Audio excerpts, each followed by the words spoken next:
సాధించిన విజయానికి సందర్భంగా ఈరోజు దీపావళి పండుగ. ఈ దీపావళి పండుగ పురస్కరించుకొని చేసిన మొట్టమొదటిగా ఈ విజయపట్నం మున్సిపల్ కార్మికులందరూ కూడా దీపావళి శుభాకాంక్షలు. చేసిన తాజా మాజీ Vijayapatnam municipal vice chairman doctor Yadav గారికి, రైతుల మాజీ సర్పంచ్ యాదవ్ గారికి, కప్పాడు గారికి, గోపాలన్నకు, రామచంద్ర గారికి, రెడ్డి గారికి,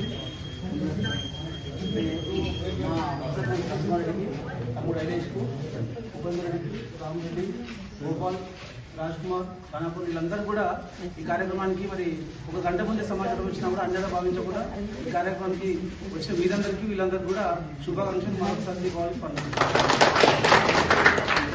ఎందుకంటే చాలా మంది ఇప్పుడు ఆయుధాలు ఎప్పుడు సరిపోతలేదు, వేతనం కట్టు నింపలేదు అందరూ అంటారు.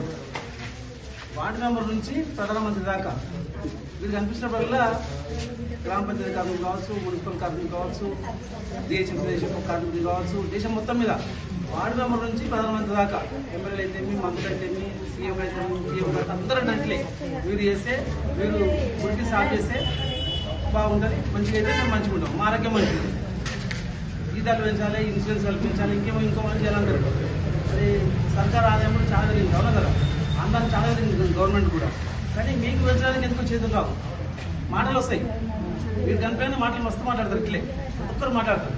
ఇంకా మీకన్నా గ్రామ పంచాయతీ కార్మికులకైతే ఈ నలవేల గ్రామం నుంచి మేము దసరా సందర్భంగా కేఎంఆర్ ఫంక్షన్లో పెట్టి అందరికీ కూడా బట్టలు ఇచ్చే కార్యక్రమం పెట్టాము. అక్కడికి వచ్చి మేము అందరం కలిసి భోజనం చేసుకుంటే నా పక్కన గ్రామం ఉన్నది. ఏమంటే 4,000 వస్తుంది సార్ మాకు నెలకు. మీకు ఎంత వస్తుంది? 16,000. పాపం 16,000 నువ్వు గదే కిలో పంచదార, కిలో బియ్యం, కిలో నూనె గదే ఉండవు కదా. ఆమెకి 20 మంచిగా అనుకుంటుంది, ఆమె ఊళ్ళో దొరికాయి అన్నీ. కానీ మా ఆమెకి 4,000 ఏం సరిపోతుంది? ఒక మురులు గట్టిగా కూలిపోతే 4,000 రూపాయలు.